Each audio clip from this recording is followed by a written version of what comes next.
திருத்தூதர் பணிகள் 23ஆம் அதிகாரம். அங்கு பெருங்கூச்சல் எழுந்தது. பரிசேய பிரிவினை சேர்ந்த மறைநூல் அறிஞருள் சிலர் எழுந்து, இவரிடம் தவறொன்றையும் காணோமே, வானதூதர் ஒருவரோ ஓர் ஆவியோ இவரோடு பேசியிருக்கலாம் அல்லவா என வாதாடினர். வாக்குவாதம் முற்றவே அவர்கள் பவுலை பீத்தெறிந்து விடுவர் என ஆயர்த்தவர் தலைவர் அஞ்சி படை வீரரை வர சொல்லி அவரை அவர்கள் நடுவிலிருந்து பிடித்து கோட்டைக்குள் கூட்டிக் கொண்டு செல்லுமாறு ஆணை பிறப்பித்தார்.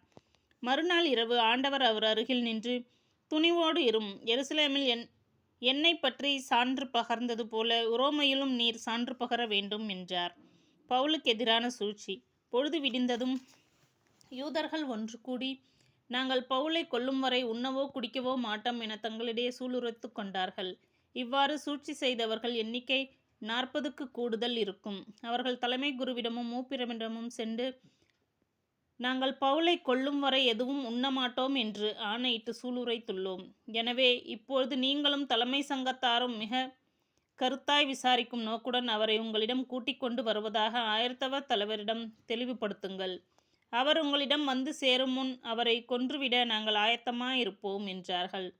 இச்சூழ்ச்சியை பற்றிய பவுலின் சகோதரி மகன் கேள்விப்பட்டு கோட்டைக்குள் சென்று இதனை பவுலிடம் அறிவித்தார். பவுல் நூற்றுவர் தலைவர்களுள் ஒருவரை வரவழைத்து, இந்த இளைஞரை ஆயர்த்தவர் தலைவரிடம் கூட்டி செல்லுங்கள்.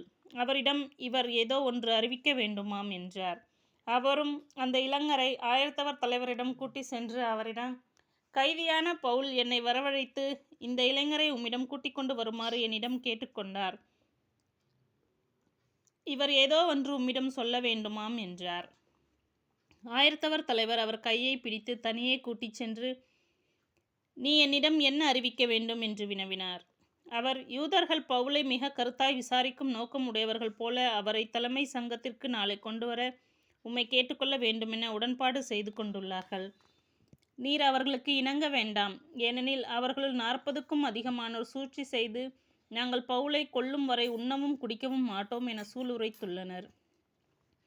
உம்முடைய முடிவை அறிந்து கொள்ள தகுந்த ஏற்பாடுகளுடன் காத்து கொண்டிருக்கிறார்கள் என்று சொன்னார். அப்பொழுது ஆயர்த்தவர் தலைவர் இளைஞரிடம், இவற்றை என்னிடம் தெரிவித்ததாக நீர் எவருக்கும் சொல்லாதீர் என்று கூறி அவரை அனுப்பிவிட்டார்.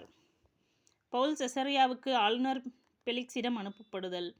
பின்பு ஆயர்த்தவர் தலைவர் நூற்றுவர் தலைவருள் 2 வரவழைத்து 200 படை வீரருடன் 70 குதிரை வீரனுடனும் 200 ஈட்டி வீரனுடனும் இரவு 9 மணிக்கு செசரியா செல்வதற்கு ஏற்பாடு செய்யுங்கள்.